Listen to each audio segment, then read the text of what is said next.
You know, in the military we say a warrior dies twice. First time is when he draws his last breath. The second time is when somebody speaks his name for the last time. You know how when you do something that touches you, you know it. I'm not Michelangelo, but I know the world that these people were operating in. I know what they went through. And I do have some ability to sculpt, so that's what I want to do.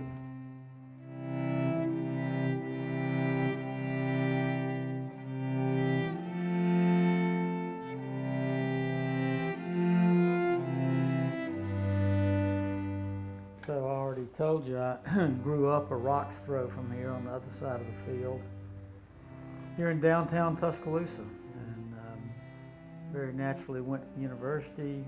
My father had been in banking, so I studied finance, used that degree to go into the Marine Corps and become an infantry officer and live in holes in the mud and on board ship for the next 4 years. As I was coming to the end of my first tour on active duty, I got married.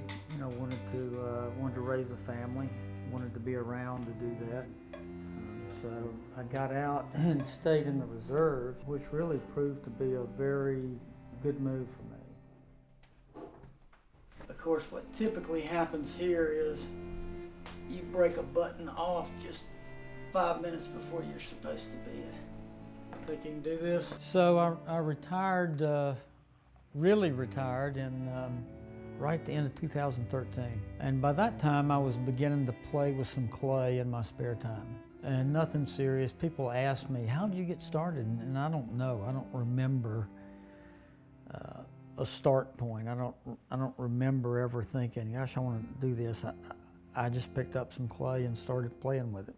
You know, kind of progressed from kids' Play-Doh figures to things that started looking remotely like human beings. And you know, I knew very early on though that what I liked doing was portraiture of people's faces. And for me, a face is like a puzzle. You look at somebody and you try to figure out, I recognize that person instantly, but what is it about them that makes me and everybody else recognize them?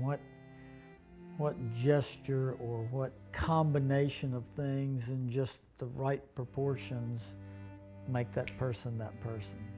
Because of my background, because of the two things overlap in the military and the interest in the sculpture, started digging up some of the Alabamians who'd been killed in Iraq or Afghanistan.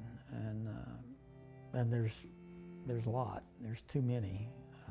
I just began immersing myself more and more into that and decided that I would contact one of the families and see if they were open to me trying to do a sculpture of their son. And in this case, it was Johnny Spann up in North Alabama. And his son, Mike, had been a Marine captain and then was first American killed after we cranked up in Afghanistan. He was working for the CIA at the time. So Johnny Spann listened to me on the phone, and I mean, you know, that's kind of a strange call to get 10 or 12 years after your loved one has been killed over there, but he listened patiently, said he had come down. He eventually did.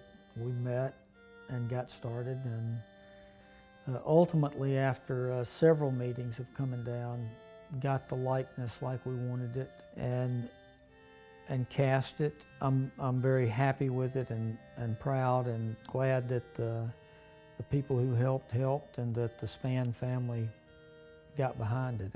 And working with the parents, it's very difficult for them, more difficult than I can imagine.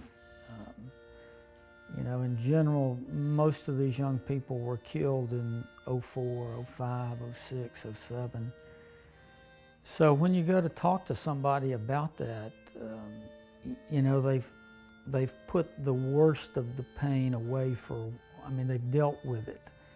And now you ask them, I want you to sit down with me and let's recreate a likeness of your son.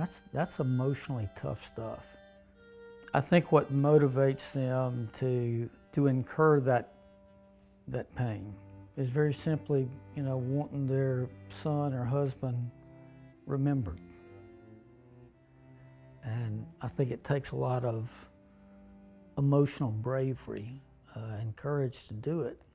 In the doing of it, I'm pretty sure I saw some healing too. When you see a smile spread across the face, when you get it, when that likeness starts to come together, and boom, okay, that's him.